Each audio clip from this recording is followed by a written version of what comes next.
So this is the Linus Allergy Antibody Lab. And the first thing you're gonna do here is you're gonna pour some agar Petri plates, like we've done before, but these Petri plates are a little bit larger.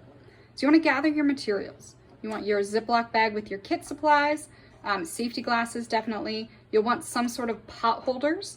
So I've got my bare hands, okay? Your Sharpie, your balance from your original lab kit, a cup of water, and then you need a heat-proof or microwave-safe container, such as a measuring glass or something like that, something that can go in the microwave and withstand some heat.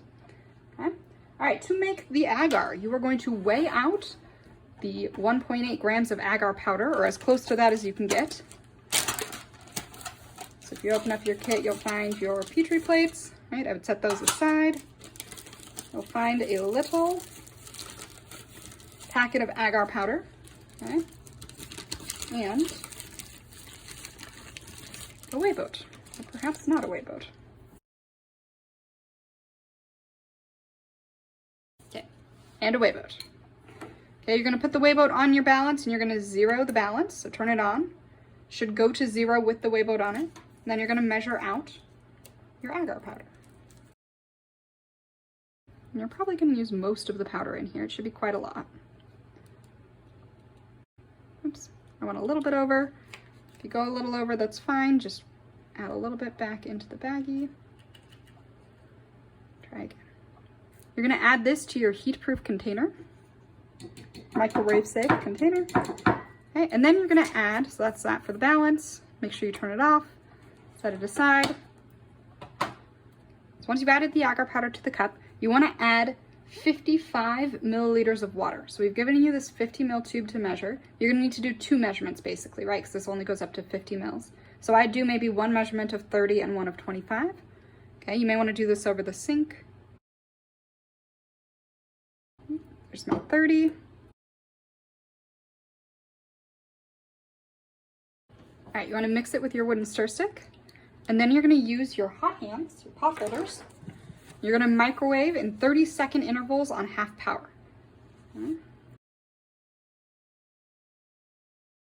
Using your pot holders, you'll remove your hot agar, stir it with the wooden stir stick, and see if it looks dissolved.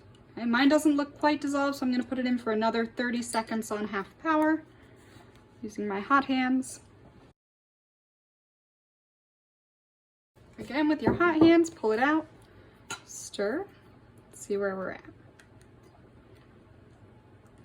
Okay, mine is still not quite all the way dissolved, so I'm gonna do 15-second intervals from here on out, stirring in between each.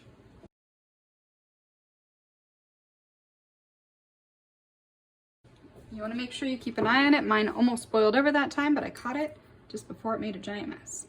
All right, so you can see this is much more dissolved now.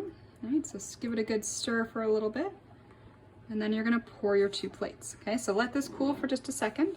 You're gonna label the bottom of your plates around the edge. So this is the top, right, is the big circle, the bottom is the small circle.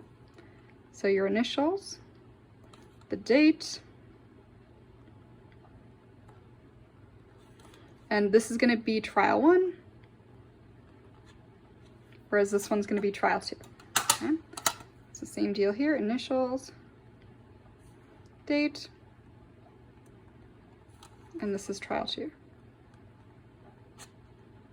Okay, now this should have cooled, hopefully, to be cool enough to touch.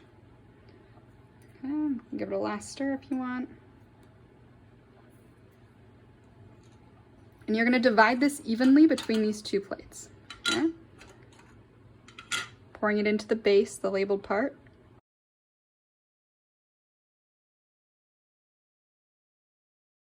Give each plate a gentle swirl to make sure that the agar covers the entire bottom.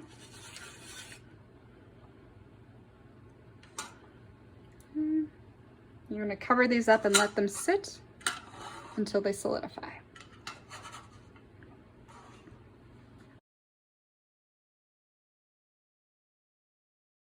All right, once your plates have cooled fully and they're totally solid, you wanna make sure you're wearing your safety glasses.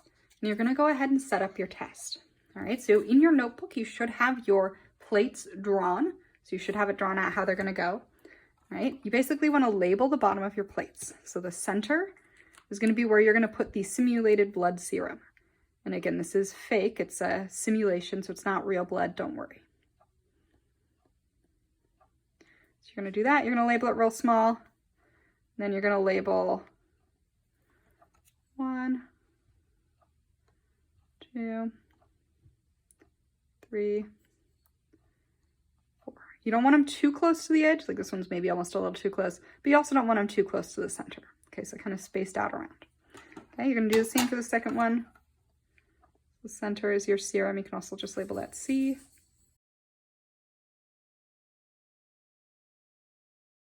Okay, now you're going to use these plates to run your allergy antibody test.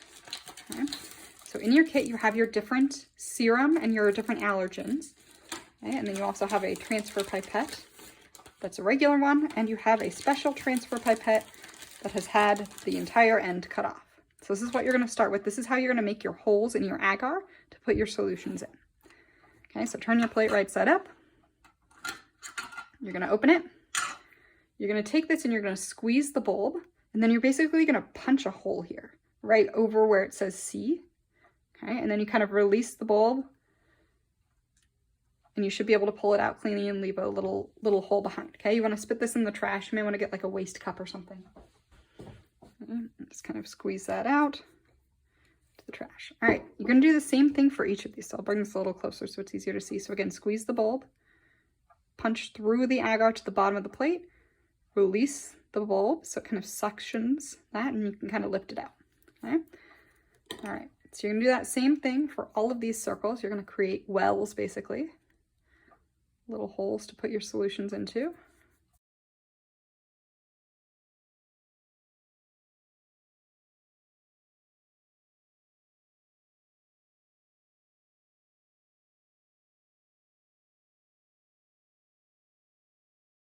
All right, and now you're ready to run your test. Okay? So you're going to want your little bag and all your little tubes, and you're going to want your drawing in your notebook of where everything goes. Okay? So we're going to start first the serum. Okay, you're probably going to want a cup of water for this to rinse out, maybe a cup and a waste cup to rinse out the pipette every time.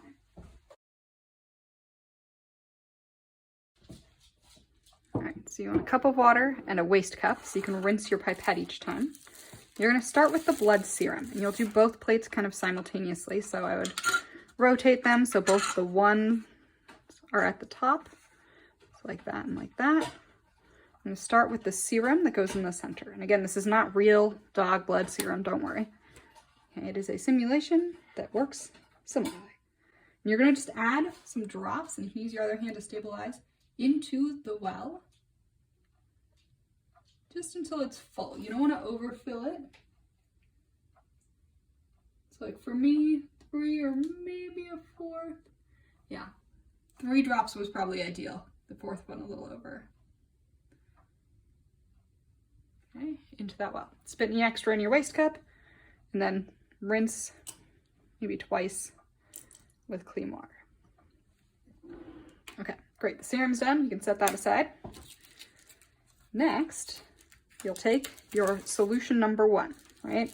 So all of these are labeled at the tops, and you should have in your notebook a diagram of what goes where, right? So L is the laundry detergent, D is the dust, F is the food, and T is the treats, okay? So refer to your diagram when figuring out what to put where. Okay? So I'm going to spit this out, make sure this is fully cleaned.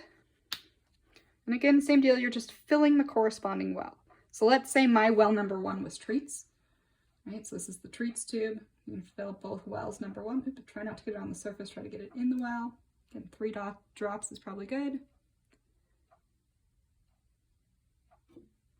Okay, and then spit any extra out, rinse it at least twice, spit it all out. Make sure you cap this securely and grab the next one. So let's say my number 2 was dust. Right? You grab the dust, same deal. 3 drops in both of the dust ones. And you gotta kind of make sure you've got it oriented the right way. My number 2 is over here.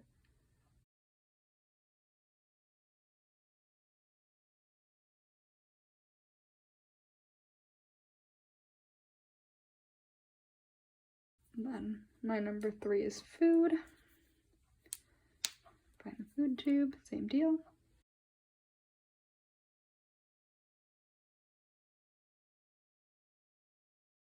Try to make sure you don't get any on the surface. You can kind of suck some up if you get it on the surface.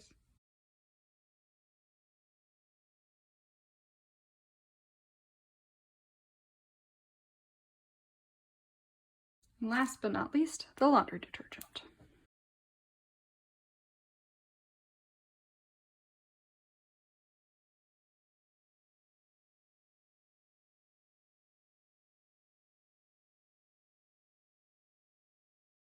All right, and now you need to leave these to sit, okay? So get rid of the waste and the water. Try to keep these as still as possible. You're gonna cover them. You're gonna very gently move them somewhere safe where they're not gonna be disturbed, okay? The agar is going to allow the solutions to diffuse through it and start spreading out in big circles through the agar, and you're gonna start to see reactions. But if you jostle it too much, you'll spill the solution in the wells and you won't be able to see clear results. All right, and then you need to let these sit somewhere safe for at least 12 hours, but up to 20 hours. Definitely no more than 24 hours before you analyze results. Everything else can be cleaned up. All your tubes can be thrown away, and please be sure to wash your hands when you're done with this. Okay, you can also throw away your pipette and your cut-off pipette. Okay, and all your little bits of circles of agar, throw those away too. Okay, and make sure you wash your hands. Once your 12 to 20 hours is up, you're going to analyze your plates. You want to put your plates on the darkest plain background you can find. So if you have like a plain black counter, that would be ideal. But otherwise, I'm just using a plain red towel stretched out as flat as I could get it. Okay, so something that's not white and that's not variegated. Okay, so something plain and dark. You're going to take the lids off. That's how you're going to be able to see your results the clearest. Okay. And so what you're looking for, you're going to take both lids off, set them next to each other, try to orient them the same direction. So like both my ones are going to go that way. Right, so I have my one here, my one here. What you're looking for are these white bands. Okay, those white bands, those are the precipitin lines, and those tell you that a reaction has occurred. Okay, a reaction basically means that there are antibodies attaching to, from the serum, attaching to whatever allergen was in this well and creating a clump. So that clump is all the antibodies in the serum. If you don't see anything, that means there was nothing for the antibodies to clump up on and there was no allergic reaction. Okay, you're going to photograph these plates as clearly as you can. Try to make sure you can see the precipitin lines clearly on whatever background you have. Okay, and then you're going to close them up and you're all done. Once you're sure you have a good picture, you can throw these plates away.